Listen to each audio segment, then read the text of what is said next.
Aujourd'hui, nous rencontrons une femme au parcours extraordinaire. Il s'agit d'Elizabeth Turkey, expatriée américaine qui a notamment été journaliste chez Vogue à New York et qui est devenue bergère en Normandie.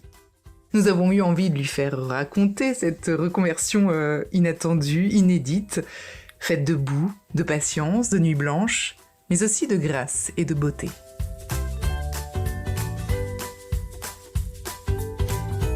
Bienvenue dans ce podcast du courant pour une écologie humaine.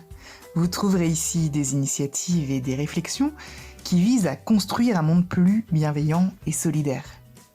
Alors si vous êtes prêts, allons puiser l'inspiration pour construire le monde de demain grâce à l'interviewé du jour. Elizabeth Turkey, qui êtes-vous ?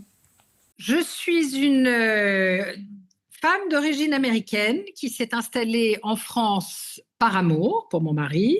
Et je suis une bergère qui vit à la campagne entourée de ses moutons, qui est très heureuse de faire ça. Je crois que je mets autant d'énergie dans l'élevage de mes moutons que j'ai mis dans éduquer mes 3 enfants.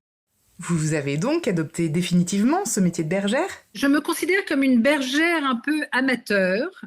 J'ai développé mon cheptel depuis maintenant, ça va faire mon 6e agnelage. J'apprends la nature, j'apprends la bergerie, j'apprends les moutons et il n'y a pas une journée où elles ne m'apprennent pas quelque chose. Et que faisiez-vous avant de devenir bergère, Elizabeth Turkey ? Avant de me lancer dans la bergerie, j'ai été beaucoup mère de famille, j'ai été femme expatriée, j'ai eu une petite activité d'organisation d'événements pour des universités américaines dont les anciens élèves voulaient des conférences une fois mensuelles. J'ai rencontré des gens formidables. Et puis, le Covid est arrivé et a mis un peu un arrêt assez brutal à cette petite activité qui me nourrissait intellectuellement de façon assez importante. Et c'est tout naturellement que je me suis tournée vers l'événementiel ovin, on va dire. Et justement, quel a été le déclic de cette reconversion ? Comment vous êtes-vous lancée en tant que bergère ? Il y a quelques années, on a trouvé cette maison qui était un peu à l'abandon, même si le jardin et le terrain autour étaient absolument magnifiques, parce que le jardin a été dessiné et créé par un grand paysagiste.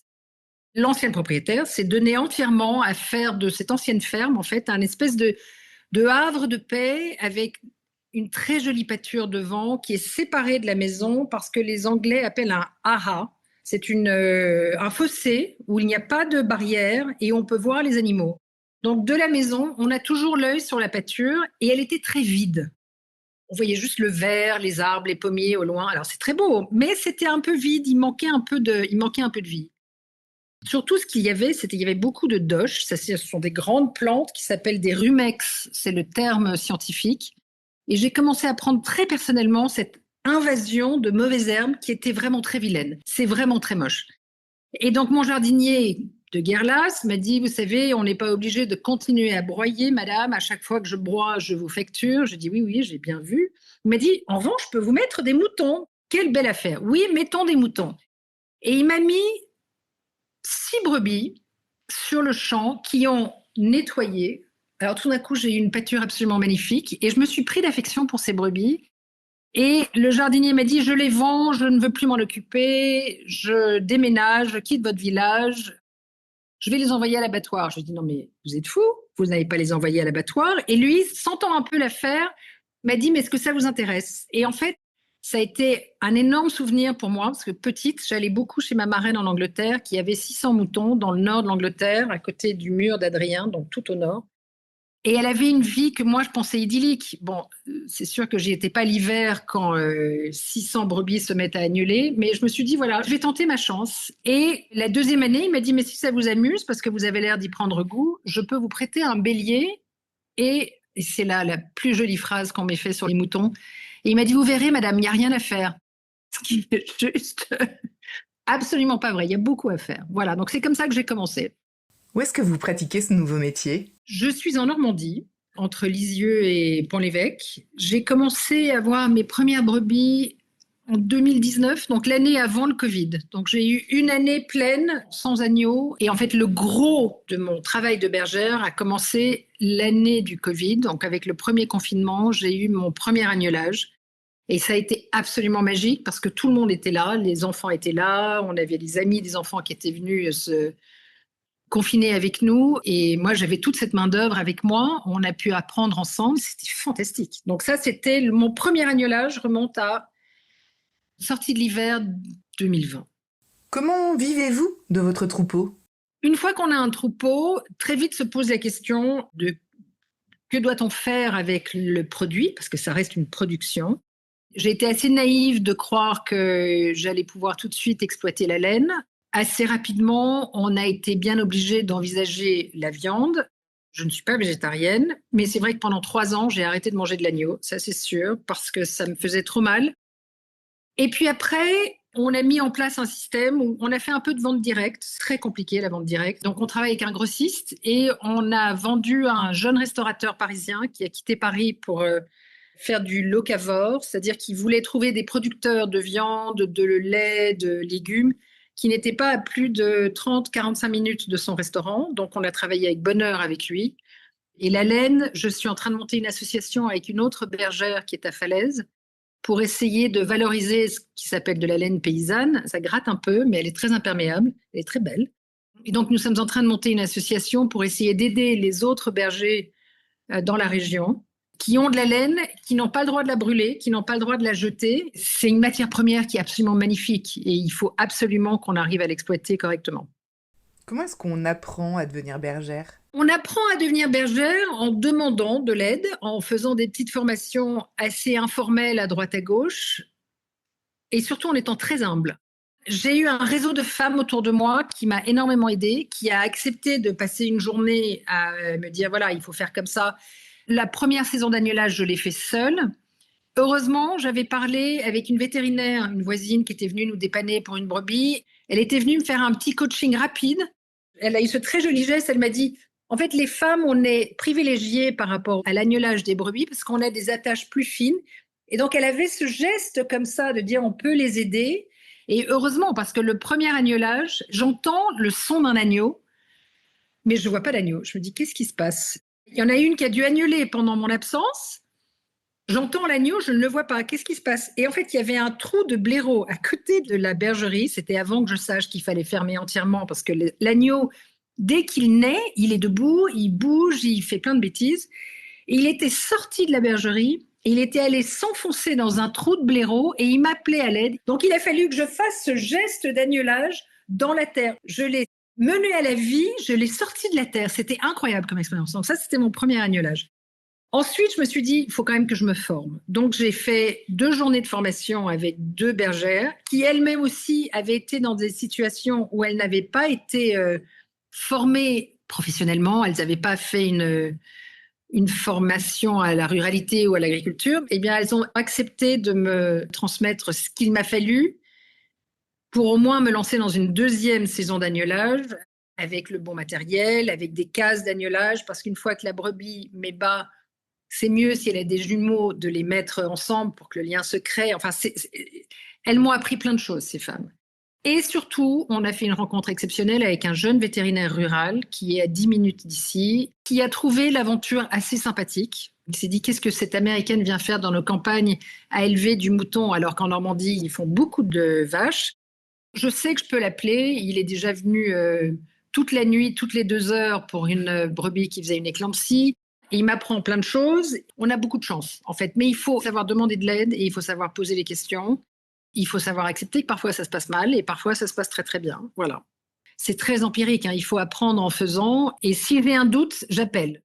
Quelle est la race de brebis que vous avez choisie et pourquoi? J'élève des brebis solognotes.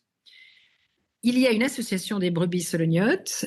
Je suis une grande fan des brebis solognotes. D'abord parce qu'elles sont très rustiques. Pour démarrer sa vie de bergère, la solognote, c'est parfait. Elle n'a jamais de piétin, c'est-à-dire d'infection au pied, comme on voit souvent dans les moutons. Elle est très rustique. Non, elle vient de Sologne, évidemment, donc elle a l'habitude des terrains un peu pauvres. Mais surtout, elles ont une personnalité. Elles sont marron et elles ont la laine qui est couleur bise. Quand l'agneau naît, il est un tout petit marron chocolat. Il est magnifique. C'est une très belle race de brebis. Elles sont sculpturales, elles sont très fières. Parce que c'est une race de brebis qui existe depuis la Renaissance française, donc depuis François Ier. Et c'est une des rares races à n'avoir jamais été trafiquée. Donc, elles n'ont pas eu cet apport de mérinos venu d'Espagne qu'a voulu Napoléon. Donc, je n'ai pas l'AOC parce que je ne suis pas en Sologne. Nous sommes peu nombreux à avoir des solognottes en Normandie, mais elles sont excellentes aussi pour le débroussaillage. Donc, elles sont beaucoup utilisées en éco-pâturage. Vous direz que c'est quoi les qualités indispensables pour devenir berger? Quelles sont les attitudes spécifiques à démarrer un tel métier? Je dirais beaucoup de patience, beaucoup d'humilité. De toute façon, dans tous les nouveaux métiers qu'on démarre, je crois que si on n'est pas humble, ça peut mal se passer. Là, on parle d'animaux, de vivants. Je crois que c'est aussi pour ça qu'il faut autant de calme, j'ai envie de vous dire. C'est une grande leçon de sérénité surtout, parce que on ne peut pas comprendre ce qu'elles veulent, ce qu'elles ont, si on n'est pas vraiment dans l'instant présent avec elles. Et puis, il faut avoir beaucoup d'humour, parce que on en rit parfois, on en pleure beaucoup. J'en ai beaucoup pleuré cette année. J'ai perdu une brebis et 4 agneaux déjà. Parfois, il m'arrive de passer 8 heures dans la bergerie quand j'ai des grosses journées et d'y retourner la nuit si j'ai l'impression qu'il y a quelque chose qui va se passer. J'ai une collection de lampes frontales absolument magnifiques. Il faut être patient et il faut savoir ça va pas, je vais pas devenir millionnaire avec mes brebis, mais j'ai l'impression de faire quelque chose d'assez vertueux. Je sais que la viande que je produis est excellente parce qu'elle n'est pas traitée, elle n'est pas trafiquée. Je donne pas d'antibiotiques à mes animaux à part quand ils sont malades. C'est mon foin, c'est ma pâture, c'est mes bras qui manient la fourche. J'ai l'impression d'être dans un cercle vertueux, voilà. Et si vous deviez définir votre métier en un mot, lequel serait-il? Je décrirais mon métier comme addictif. Je ne sais même pas si je peux dire que c'est un métier parce que c'est quelque chose que je fais avec tellement de joie. Parfois, j'ai un petit tabouret et je m'installe au milieu d'elles et je les regarde. Elles viennent me voir, elles me connaissent. C'est vrai que c'est très dur physiquement, c'est fatigant, mais c'est une fatigue qui est tellement saine. Quand je me couche, je dors comme un bébé, c'est merveilleux. Alors parfois, c'est quand il pleut beaucoup, quand j'ai la boue qui arrive au-dessus des malléoles et qu'il faut que je pousse l'énorme brouette remplie de foin et de paille fraîche. C'est vrai que je me dis qu'avant, j'étais journaliste chez Vogue à New York et que j'ai fait un peu de route depuis, mais c'est, voilà, je fais pas les choses à moitié et ça, addictif, c'est un très bon mot pour ce que je fais. Qu'est-ce qui vous a le plus étonné en vous lançant dans ce métier? Quand je me suis installée en tant que bergère, ce qui m'a le plus étonnée, c'est le lien profond et authentique que j'ai ressenti avec les personnes autour de moi. Il y a un vrai tissu, il y a un vrai lien authentique qui s'est mis en place parce que justement, on fait un travail avec la terre, avec le vivant, avec la terre. Moi, c'est ça qui m'a le plus étonnée, c'est la rapidité avec laquelle ce lien s'est tissé et la générosité aussi des gens autour de moi. C'est très rassurant. Si on fait un petit effort, le lien authentique, il est là. Il est là et il ne demande qu'à être vu, perçu et ressenti. Ça, c'est mon plus gros cadeau, je dois dire. Quelles sont les plus grandes joies et peut-être aussi les difficultés les plus dures de ce métier pour vous? J'aimerais dire que la plus grande joie, c'est au moment de l'agnelage, même si c'est la partie de l'année où je travaille le plus. Et le pendant de ça, c'est que ce qui est terrible, c'est quand l'agnelage se passe mal. J'ai du mal à rester rationnelle et me dire, ça reste un agneau. C'est très triste parce que vous avez l'impression qu'on vous a confié quelque chose et que vous n'avez pas été à la hauteur. Il faut savoir que le mouton est assez fragile, hein. J'ai aidé une brebis, elle a agnelé de triplés, ce qui est assez rare pour la solognotte. J'ai eu 2 fois des triplés cette année. La deuxième qui a fait des triplés, elle a fait ce qui s'appelle une cétose. C'est lié au sucre dans le sang au moment de l'agnelage. 2 des 3 agneaux sont morts-nés. Le troisième n'a pas survécu à la nuit, malgré mes bons soins. J'ai une petite lampe rouge pour le chauffer. On l'a frotté, je l'ai séché, rien à faire. Et malheureusement, la brebis est morte la tête dans mes genoux 2 jours plus tard. Et ça, c'est dur. Ce sont des animaux avec qui j'ai vraiment développé une relation. C'était une de mes premières brebis. Elle avait un nom, elle s'appelait Alice. Quand vous acceptez de vous en occuper, il y a un lien qui se tisse. Donc c'est dur. C'est un autre sujet, mais c'est maintenant que je produis de la viande, quand je vois le gâchis qu'on a devant la nourriture aujourd'hui, et en particulier la viande de petits producteurs, Ça me fait mal parce que je sais ce que ça signifie en termes de travail, en termes d'engagement personnel, et de voir ce gâchis, ça me fait beaucoup de peine. La laine, c'est moins grave. Si je ne vends pas ma laine cette année, je peux la vendre l'année prochaine. Elle est dans des bacs, elle est magnifique, il n'y a pas de problème. Mais la notion de gâchis du travail que fait l'éleveur, sous toutes ses formes, ça me fait de la peine, vraiment. Voilà, ce sont les deux gros sujets qui me... La vie d'un troupeau suit un rythme selon les saisons. Est-ce que vous pouvez nous en dire plus sur ce cycle annuel? Je rentre mes brebis l'hiver, le temps qu'elles agnellent. Donc, je commence l'année, disons, avec la mise à l'herbe, habituellement autour de Pâques. Et là, c'est merveilleux quand je laisse tout le monde sortir entre les agneaux qui découvrent la liberté pour la première fois et les brebis qui sont tellement contentes de sortir. Il faut savoir que la solitude préfère quand elle dort. Bon, mise à l'herbe. À partir de l'équinoxe d'été, les brebis commencent à avoir leur chaleur et donc la mise au bélier, entre guillemets, se passe entre fin juillet et fin septembre. Elles sont pleines pendant à peu près 5 mois et demi. Et là, il faut commencer à faire les soins. Il faut surtout être sûr qu'elles sont alimentées en minéraux, pas trop de granulés, ou sinon l'agneau va être énorme et elles vont avoir plus de mal pour l'agneler. Il y a toujours le premier agneau qui naît dans le champ, et ça, c'est toujours un peu un bazar parce qu'on s'y attend pas, on ne sait pas quand. Je devrais marquer les brebis pour savoir quand elles vont agneler, mais je ne peux jamais le savoir. Et donc, je rentre tout le monde à l'époque de Noël, et l'agnelage s'étend jusqu'à fin février. Et puis, on recommence. Pendant l'hiver, quand elles sont enfermées dans les 2 bergeries, tout doit être paillé le matin et le soir. Et il faut qu'elles aient du foin matin, midi et soir, et granulé et surveiller, surveiller, surveiller. Est-ce que vous pouvez nous parler un peu plus spécifiquement de l'agnelage? Quand elles sont juste à l'herbe et qu'elles viennent me voir que pour les granulés ou pour le foin, je m'ennuie. Quand l'agnelage démarre, je prends... Oh, c'est le plus beau moment de l'année. Et c'est le plus dur aussi quand ça se passe mal. La deuxième année, il a fallu que vraiment j'en aide quelques-unes.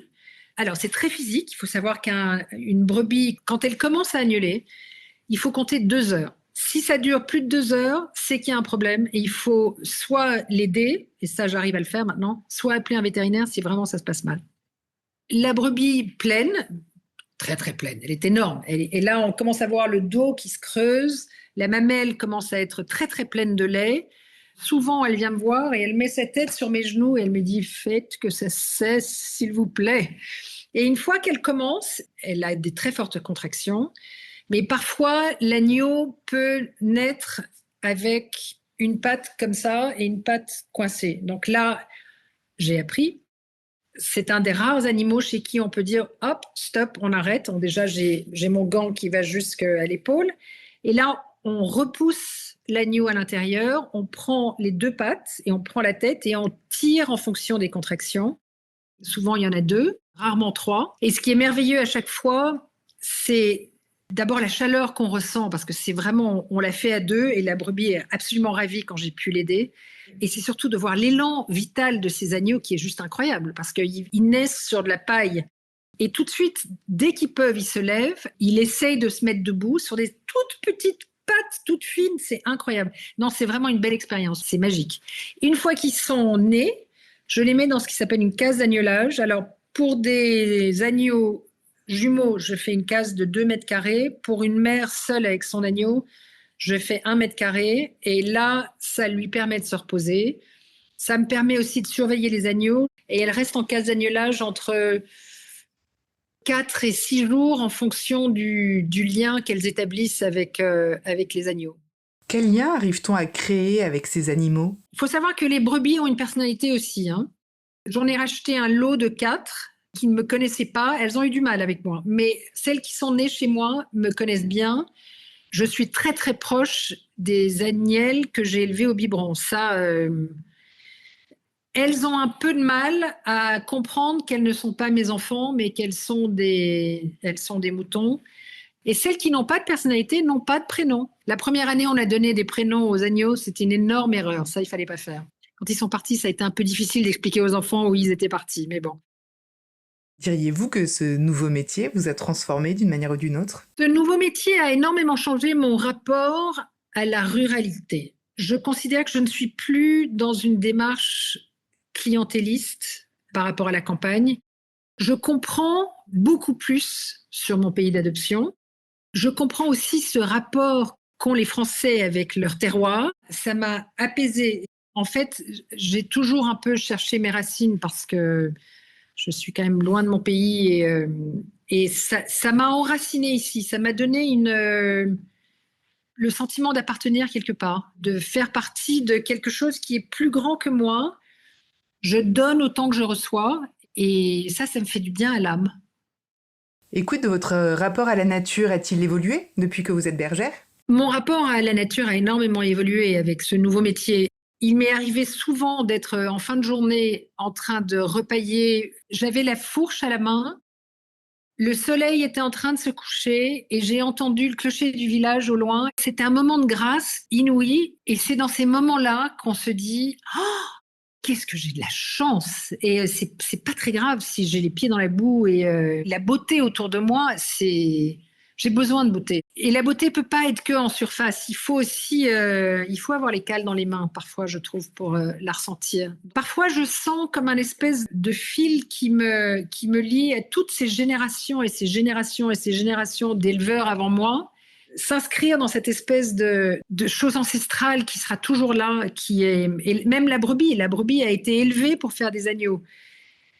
Ça fait des millénaires qu'elle est élevée pour ça, pour faire de la viande, pour faire du lait, pour faire de la laine. Et l'année où j'ai pas fait d'agneau, parce que je me suis dit, bon, je vais faire une pause entre deux béliers, il faut changer le bélier pour pas qu'il soit consanguin, c'est l'année où elles ont eu le plus de maladies. Pourquoi ? Parce qu'en fait, elles sont faites pour ça, elles sont faites pour avoir des agneaux. Donc, en avoir juste comme ça pour faire joli sans faire des agneaux, c'est un peu aller contre leur raison d'être, en fait. Voilà, excusez-moi, à chaque fois que je pars un peu dans parce que je passe beaucoup de temps seule avec elles, donc ça me fait beaucoup réfléchir. Mais c'est parfois dur, mais c'est souvent vraiment des moments de grâce et du bonheur. Elisabeth Turki, avez-vous un dernier message pour nos auditeurs? Le conseil que j'aurais à donner, c'est de dire oui à la vie. Les nouvelles aventures démarrent toujours par une goutte de quelque chose, d'opportunité qui parfois tombe du ciel, parfois il faut aller la chercher. Mais on regrette toujours beaucoup plus les choses qu'on n'a pas faites que les choses qu'on a faites. En fait, l'univers a une façon de vous pousser vers ce que vous avez vraiment envie de faire et il ne faut pas se battre contre ça. Il faut dire oui à la vie. Et j'aurais pu dire « Ah non, c'est trop compliqué, je ne connais pas. » Eh bien, j'ai envie d'apprendre, je fonce, j'y vais et n'ayez pas peur, quoi, en fait. La peur fait plus de mal que l'action. Si c'est spécifique à la bergerie, je ne sais pas, mais en tout cas, moi, c'est ce qui m'a toujours poussée.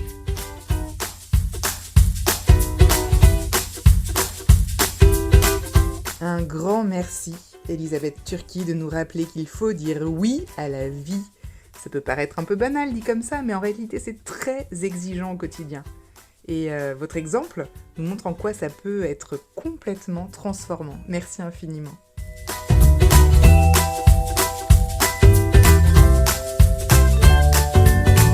Chers auditeurs, merci de votre écoute.